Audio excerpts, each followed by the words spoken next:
What is the most insensitive thing you've ever been asked?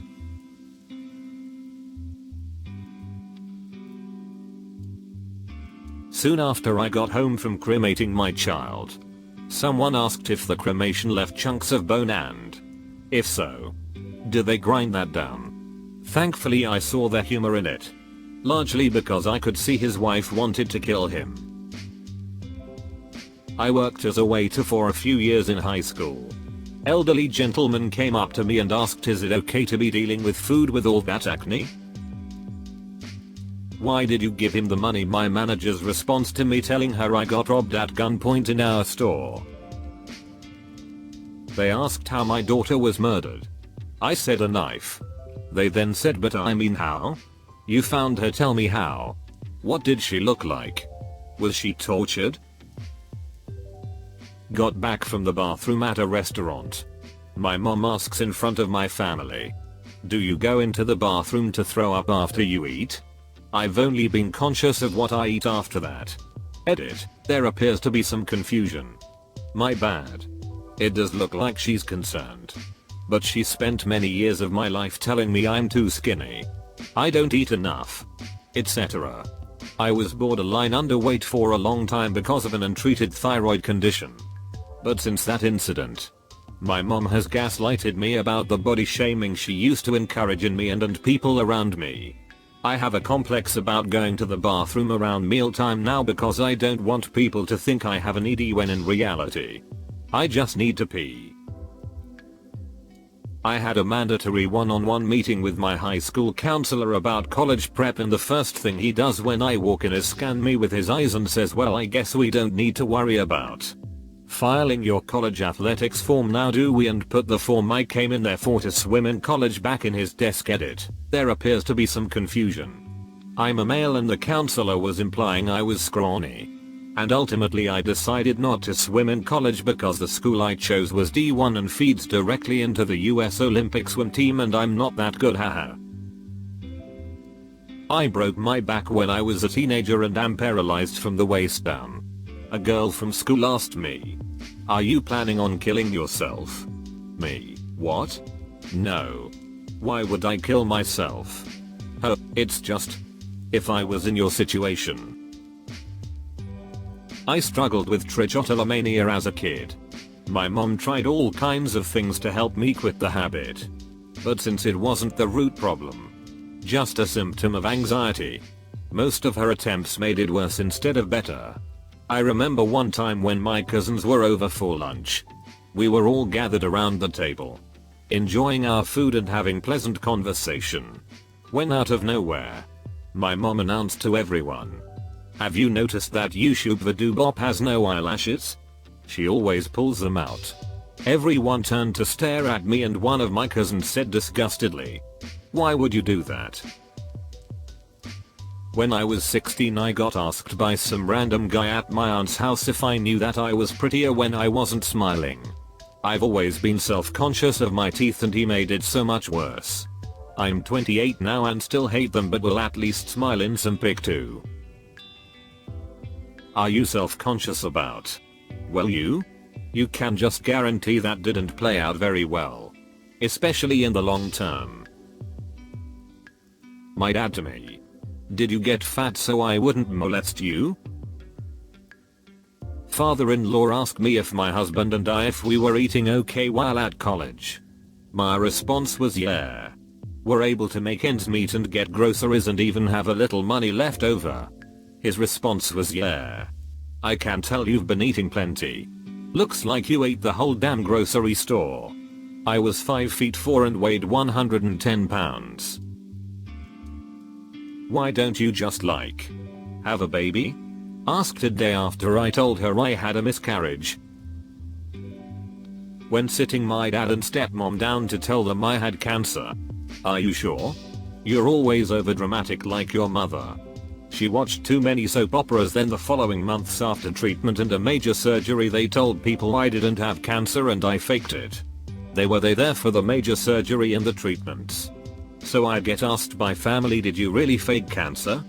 WTF. Edit. Thank you everyone for your support. It means the world To answer the question, yes, I kicked cancer's ass. I am very limited contact with all of my parents due to their toxic nature. I keep minimal contact for the sake of my siblings. I have confronted them, but they act like they don't remember or don't know what I'm talking about. I showed my medical records to my other family and they were shocked. My biological mother also supported me. Do you really think you deserve better than my abusive ex? I was asked if I knew what I was putting people through by having cancer. I'm so sorry that I woke up one day and decided I wanted to have cancer just to inconvenience you. If I knew it wasn't convenient for you to worry about me, I never would have decided to jump on the cancer bandwagon. Who told you about this party? What did you do to cause that? After I told a female friend of my ex-boyfriend he cheated on me. When I was 9, my best friend passed away from a stroke. I was the one who brought her to the school office and stayed with her as paramedics came to take her to the hospital. She died 4 days later.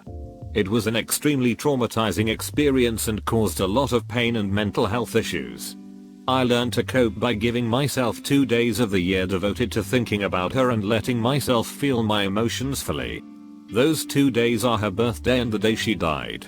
One day when I was in high school, I think around 15 or 16 years old, I was hanging out with my friends at the local park.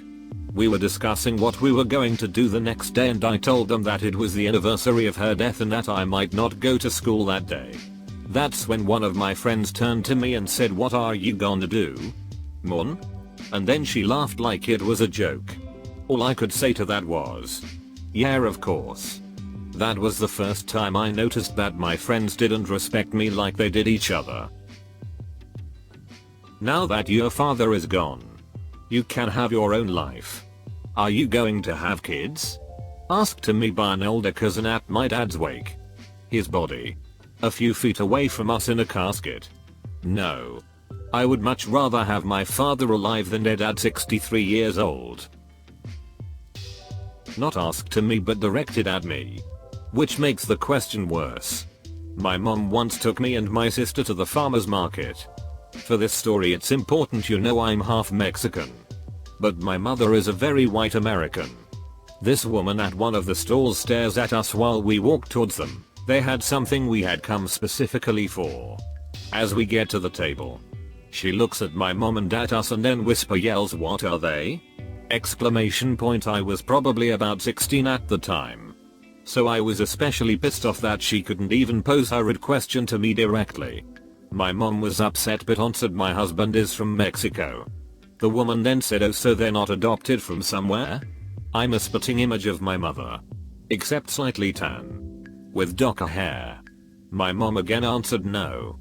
Then she asked if we were here legally. We were born here and my dad is lucky enough to be a citizen.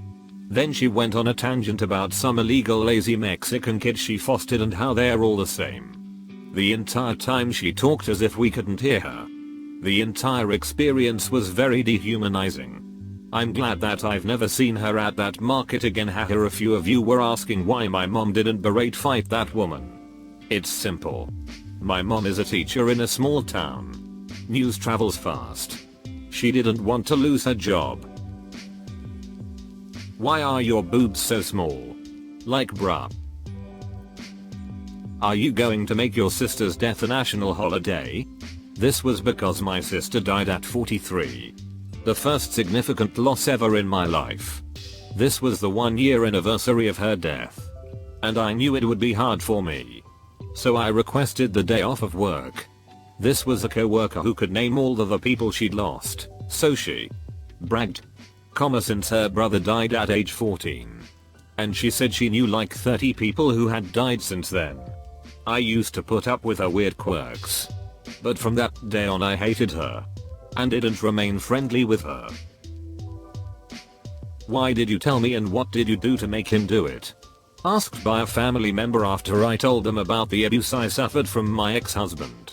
Finally felt safe to talk about it after 6 years and that was the response. Why did your mom try to kill herself? Are you adopted? I'm an Asian female. I was working at a restaurant in college part-time and one of the white male customers just asked me that with no preamble. Because all Asian girls are adopted out. Obviously. I told him I wasn't after I got over my shock. Like WTF, why would you ask a stranger that? Wish I had some witty comeback at the time. As a 19-year-old disabled woman, I've been asked tons of insensitive things. The most is probably a tie between someone asking me if I'm using a walker for the perks and if I'm faking my disability for better accommodation at university. I can't handwrite, can barely walk without assistance, and can't stand for periods of time. What are the perks and where can I get them? My brother died while I was in college and I went to talk to one of my professors in person about missing some important classwork for the funeral. I told him why I'd be gone and all he said was, "How did he die?" And I was kind of taken aback but told him. His response was, "Oh. Yeah, I guess that's fine if you miss class," and turned back around to his computer. Edit. This professor was also my advisor and the only professor for my major, so we spent a lot of time together. We'd had an established relationship for 3 years at this point and I'd never missed class before. He definitely knew I wasn't making anything up. My ex-mil ran into me and asked when I was due. Thing is, she knew I had miscarried a child with her son. One of the reasons we split up, and also knew because of that I could not have children. I just happened to have a still slightly swollen abdomen after a full and total hysterectomy at the time. Needless to say, I had a very hormonal and emotional response. I have a seizure-like disorder, choreoaphatosis. They present themselves in these really inconvenient episodes where I lose partial control of body parts. One time, I was on a date with a dude. And after I told him of my situation, he said, "Wow, it'd be pretty hot to have you seize while we're fricking. Think you could arrange that?" Didn't bother with him after that. First time meeting my fiance's aunt. She mentioned that I was part Mexican. And her aunt's first question was, "Are you here legally?" I answered with my Pennsylvania accent. "Yeah. I was in born Delaware County, PA. My family background is just Mexican." Edit. Grammar. One time someone asked, "You know, adoptive father isn't your real dad, right?" No poop. He's not my biological parent. But he is still my dad nonetheless. What a hurtful thing to say. "You know her brother's death is her fault?" Asked me by my mom. At the hospital. When I was 6. After we just got into a car crash and he shielded me and took most of the damage which killed him. She blamed me for his death for 11 years after that. Edit. Whoa, thank you for the gold stranger edit too. I'm very overwhelmed by all the lovely supportive comments and everyone praising my brother. It means a lot to hear all of this after dealing with my brother's death alone for 10 years and believing it was my fault. Thank you all so much. Also sweet. Edit 3. Her supportive comment made my girlfriend cry. She's very happy. My sister tried to kill herself and my ex-roommate told me it was because she didn't believe in Jesus. Why are you gay? I'm effeminate for a man, sure. But I am not even gay. I have an Arabic sounding name, to Westerners anyways, and half my family is Muslim. I am white and look the part, ethnically Slavic. I was dating someone a while back who took me to meet their family. They did warn me that their father was terribly racist, so I figured that I'd have to endure a couple of uncomfortable questions. Sucks, but it wasn't anything new by that point. First thing I was asked as the man shook my hand was, "So how much poop skin is there in you?" Just turned around and left the flat without another word. What can you even say at that point? I'm Hispanic and a coworker saw a random Hispanic family and genuinely asked if that was my family. Oh. So you want a Twix? I'm 30 now. But grew up with a lisp. Was in speech therapy for years. When I was about 8 years old or so, I went up to a concession stand at my brother's little league game. Asked to buy a Twix. The teenage guy behind the counter, trying to impress his lady coworker, decided to repeat my words back to me. Made me cry. One of the only times in my life I've ever seen my mom go full mama bear. She asked me why I was upset. And when I told her, she marched up to that dinky little stand and tore the guy a new one. But yeah, that's the first thing I thought of when I saw this question. Weird how little things like that stick with you. Some people freaking suck. But then you get to see the ones who don't. Like my mom. Defender of the little people. Love her. Hi there. Look, if you enjoyed the video, well, why not go ahead and hit that like and subscribe to Reddit Stories. In fact, if you want to see even more responses to this thread, well then, take a look. There's the link in the description below. And remember, show some love to those authors while you're there. And I look forward to seeing you next time.